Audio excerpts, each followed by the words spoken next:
존귀하신 하나님 아버지, 5월 23일 목요일 이 새벽에 주님 앞에 감사하며 우리의 기도의 제단을 쌓을 수 있도록 우리를 불러주심에 감사드립니다. 이 세상 가운데 주님의 말씀을 순종하며 우리의 삶을 통해 예수 그리스도의 은혜를 나누는 삶의 예배를 올려드릴 수 있도록 우리를 인도하여 주시옵소서. 우리 주 예수 그리스도의 이름으로 기도드립니다. 아멘. 네, 이 새벽에 기도의 자리에 나오신 귀한 성도님들을 주님의 이름으로 환영하고 축복합니다. 이 시간 함께 찬송가 135장 어저께나 오늘이나 함께 찬송하도록 하겠습니다.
시간 하나님의 말씀 누가복음 24장 13절에서 24절까지 말씀을 함께 교독하도록 하겠습니다.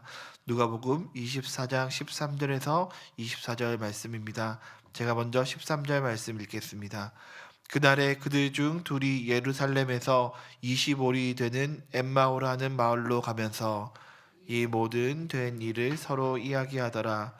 그들이 서로 이야기하며 문의할 때에 예수께서 가까이 이르러 그들과 동행하시나 그들의 눈이 가리워져서 그인 줄 알아보지 못하거늘.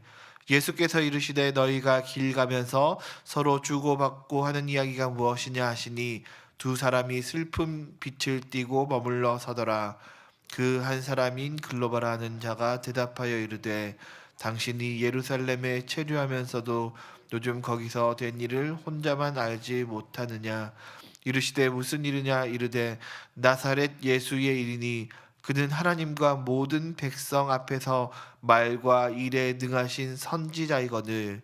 우리가 제대제사장들과 관리들이 사형 판결에 넘겨주어 십자가에 못 박았느니라. 우리는 이 사람이 이스라엘을 속량할 자라고 바란노라. 이뿐 아니라 이 일이 일어난 지가 사흘째요. 또한 우리 중에 어떤 여자들이 우리로 놀라게 하였으니 이는 그들이 새벽에 무덤에 갔다가 그의 시체는 보지 못하고 와서 그가 살아나셨다는 천사들의 나타남을 보았다 함이라. 또 우리와 함께한 자 중에 두어 사람이 무덤에 가 과연 여자들이 말한 바와 같음을 보았으나 예수는 보지 못하였느니라 하거늘. 아멘. 오늘 본문을 기준으로 약 일주일 전 예수님께서는 나귀를 타시고 제자들과 함께 예루살렘에 입성하셨습니다. 예수님께서 공생애를 통해 행하신 놀라운 기적과 진리의 말씀으로 인해 수많은 유대인들은 그들이 그토록 기다리던 메시아가 드디어 이 땅에 오셨다는 기대를 갖게 되었습니다.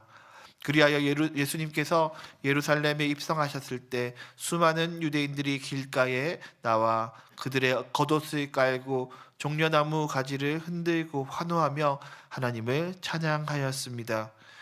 예수님을 열렬히 환영하던 유대인들은 메시아로 오신 예수님이 이스라엘을 구원하고 회복시키며 다시 부흥시킬 것이라는 기대감이 가득했습니다.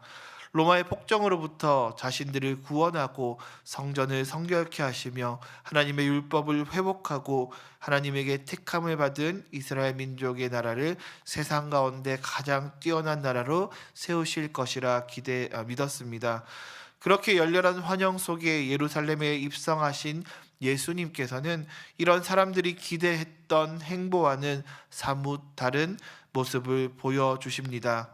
예수님께서 정치적 메시아로 유대인들을 로마의 폭정에서 구원하고 강력한 나라로 만들기 위해서는 예루살렘의 유력한 사람들과 연대하며 세력을 결집시켜야 했을 것입니다.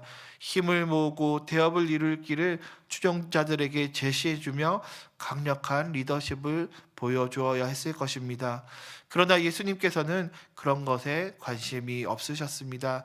단지 하나님께서 이 땅에 예수님을 보내신 이유, 바로 죄로 인해 죽어가는 영혼들을 완전한 방법으로 구원하시려는 하나님의 계획을 실행하시는 것에만 관심이 있으셨습니다. 그리고 그 방법은 바로 세상 가운데 정치적 지도자로 군림하는 것이 아니라 오히려 자신의 생명을 십자가의 형틀 위에서 완전히 희생시키는 방법이었고 예수님은 그 길을 향해 걸어가셨습니다.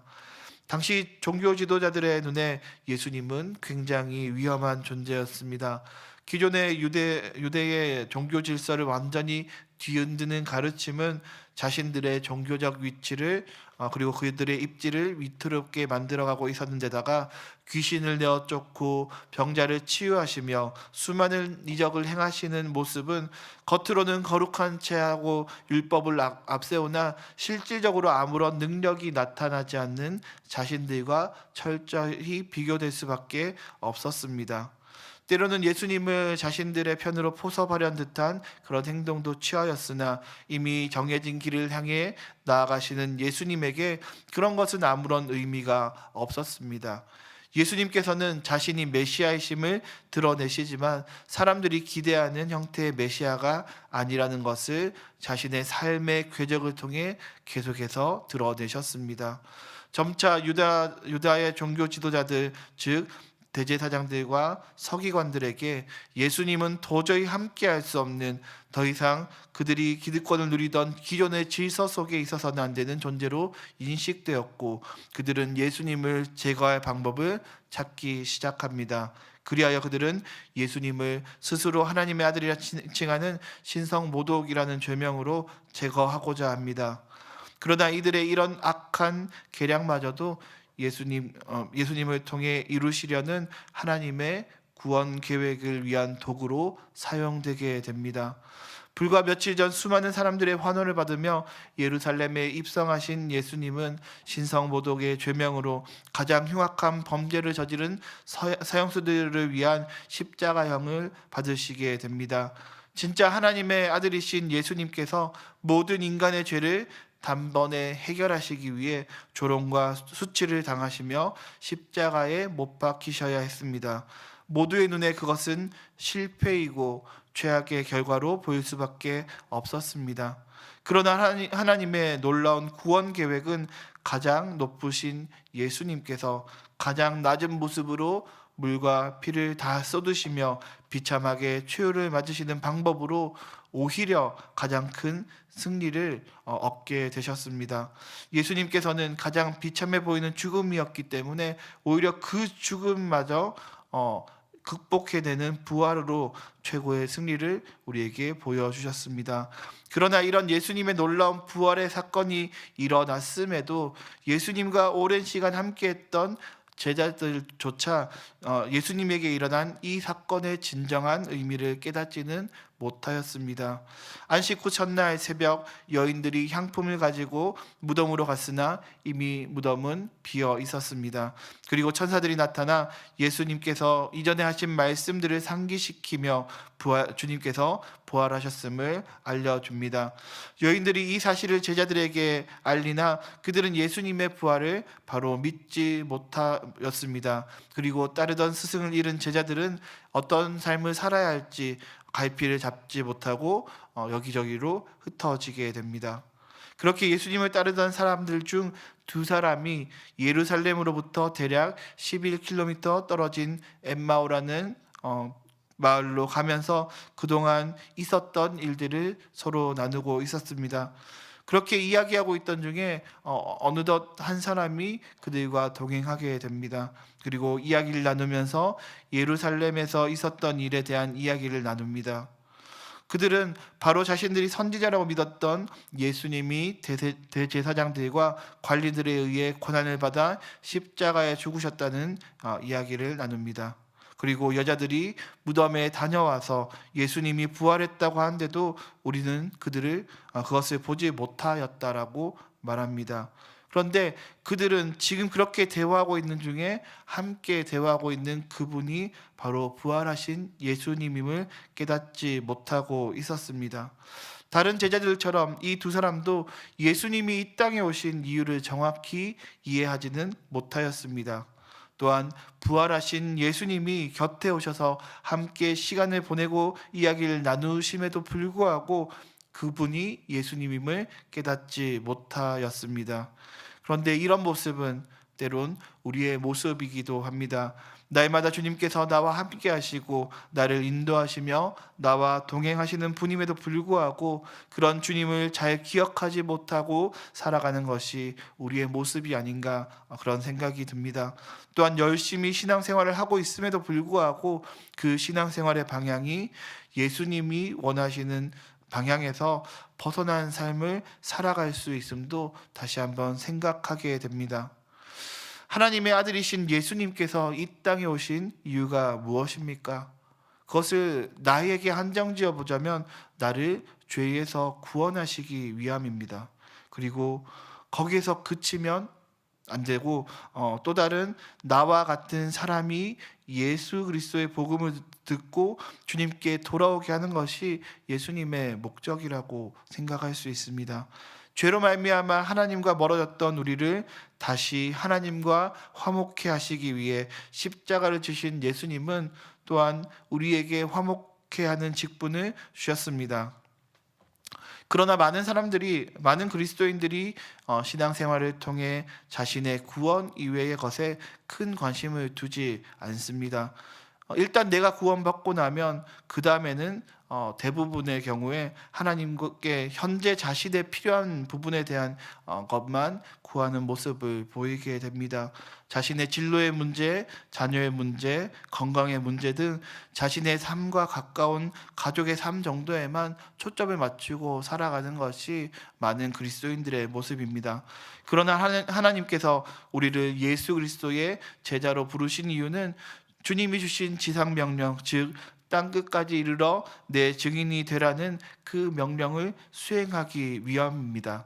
그러나 우리의 신앙생활을 돌아볼 때 예수 그리스도의 복음을 전하는 일에 우리의 삶을 얼마나 많이 그 가운데 힘쓰고 있는지를 돌아보기를 원합니다. 어쩌면 우리도 엠마오로 가는 두 제자와 같이 예수님이 이 땅에 오신 이유를 정확히 이해하지 못하고 신앙생활을 하긴 하지만 예수님이 이루시고자 하는 그 일들에는 큰 관심 없이 살아가고 있을지도 모릅니다. 전도와 선교는 여전히 부담스럽고 불편한 일로 여기며 그것이 꼭 해야 되는 일인가 확신하지 못하고 그냥 지금의 내 삶에 신앙생활을 통해서 나의 지금의 필요를 채우는 것에만 초점이 맞추어져 있다면 그것은 진정한 예수님의 제자의 삶이 아닐 것 같습니다. 부활하신 예수님을 믿고 살아가지만 예수님께서 이 땅에 오신 이유를 잊고 예수님의 목적과는 거리가 먼 생각과 삶을 살아가고 있다면 스스로 내가 참 제자인가라는 것을 돌아보며 정말 주님께서 원하시는 삶을 향해 우리의 초점과 우리의 삶의 방향을 맞춰가는 그것이 예수님의 제자된 도리라 생각을 합니다. 또한 내 삶 가운데 날마다 함께 하시는 예수님을 날마다 묵상하고 기억하며 그분이 나의 삶에서 많은 것들을 인도하고 계신다는 것을 항상 기억하며 주님의 인도하심 가운데 그 주님과 함께 기쁘게 신앙생활을 해나가는 것이 우리가 살아가며 해야 할 일들이 아닐까 생각합니다. 말씀을 마무리하겠습니다. 부활하신 예수님께서는 오늘 본문에 나온 것처럼 두 제자에게 나타나셔서 또 그들과 함께 이야기를 나누지만 그 제자들은 그분이 참 예수님이신지 그리고 그들이 또 예루살렘에서 겪었던 일들이 도대체 무엇인지 정확하게 알지는 못하였습니다. 우리도 혹시나 이런 삶을 살아가고 있지 않은지 스스로를 돌아보며 말씀 가운데 주님께서 가장 기뻐하시는 일이 무엇인가? 우리가 열심히 신앙생활을 하고 있지만 그것이 하나님께서 가장 기뻐하시는 영혼을 구원하고 복음을 전도하는 일에 우리의 삶의 방향이 그리고 초점이 맞추어져 있는지 아니면 내가 신앙생활을 하면서 여전히 나의 일에만 몰두하며 살아가는지를 돌아보며 하나님께서 가장 기뻐하시는 일들 가운데 우리의 삶을 내어놓을 때에 하나님께서 또한 우리의 삶에 꼭 필요한 그 필요들도 채워주실 것들을 기대하고 소망합니다. 함께 기도하겠습니다. 이 시간 오늘의 말씀을 기억하며 기도하기 원합니다. 예수 그리스도의 제자된 삶을 살아가며 나의 구원, 나의 삶의 필요를 구하는 것을 넘어서서 예수님께서 우리에게 남기신 지상명령을 수행하며 날마다 나와 함께 하시는 예수님을 기억하며 살아가기를 소망합니다. 예수 그리스도의 제자로 살아간다 하면서도 정작 예수님이 가장 중요하게 생각하시는 예수님의 목적인 복음 전파를 통해 한 영혼을 주님께 돌아오게 하는 일을 나와 상관없는 일로 여기며 나의 필요와 나의 만족에만 몰두하는 그런 신앙생활을 넘어설 수 있는 믿음을 허락하여 달라는 기도를 할 때에 저를 한번 따라하시고 기도하도록 하겠습니다. 주여 우리가 부르짖나이다. 주여 은혜를 주옵소서. 함께 기도하겠습니다. 사랑과 내가 충만하시는 아버지 감사합니다. 하나님께서 우리를 주님의 거룩한 백성으로 삼으시고 우리를 주님의 자녀로 삼으신 것에는 아버지께서 우리를 구원하시고 또한 우리가 구원받은 백성으로서 또 세상에 나아가 부름받은 하나님의 자녀로서 또 그 복음을 증거하며 살아가는 것이 우리에게 허락하신 하나님의 또 계획이란 것을 기억하고 소망하는 마음으로 나아가기 소망합니다. 하나님, 우리의 또 모든 삶 가운데 함께 하신 그 은혜의 역사로 말미암아 하나님, 우리에게 놓여져 있는 또 삶의 여러 가지 또 상황들이 있지만 하나님 아버지께서 우리에게 그 모든 일들을 또 하나님의 방법으로 또 해결해 주실 것들을 믿고 소망하며 우리의 문제뿐만 아니라 우리의 목적뿐만 아니라 가장 중요한 하나님의 목적, 하나님의 계획, 예수 그리스도의 그 이 땅에 오신 그 이유를 우리 삶을 통해서 또 실현하며 또 하나님께서 기뻐하시는 일들 가운데 우리가 우리의 삶을 내어놓고 살아갈 수 있도록 은혜를 베풀어 주시옵소서. 이 시간 우리가 주님께 나아가기 원하오니 아버지 함께 하시고 은혜를 거룩하게 우리 사용하여 주시옵소서. 살아 역사하시고 우리 모두의 삶을 주관하시는 하나님 아버지, 예수 그리스도의 제자로 살아간다 하면서도 주님의 가장 중요한 목적인 영혼을 구원하는 일에 관심을 두지 못하고 주님이 날마다 나와 함께 하심을 인지하지 못하고 살아가지 않도록 우리에게 믿음을 허락하여 주옵소서. 나의 만족과 나의 필요에만 집중하는 신앙생활이 아니라 주님께서 가장 기뻐하시는 일이 나에게도 가장 기쁜 일이 되게 하여 주시옵소서. 존귀하신 예수 그리스도의 이름으로 기도드립니다. 아멘. 다 함께 주님이 가르쳐 주신 기도드리겠습니다. 하늘에 계신 우리 아버지여, 이름이 거룩히 여김을 받으시오며 나라의 임하옵시며 뜻이 하늘에서 이룬 것 같이 땅에서도 이루어지이다.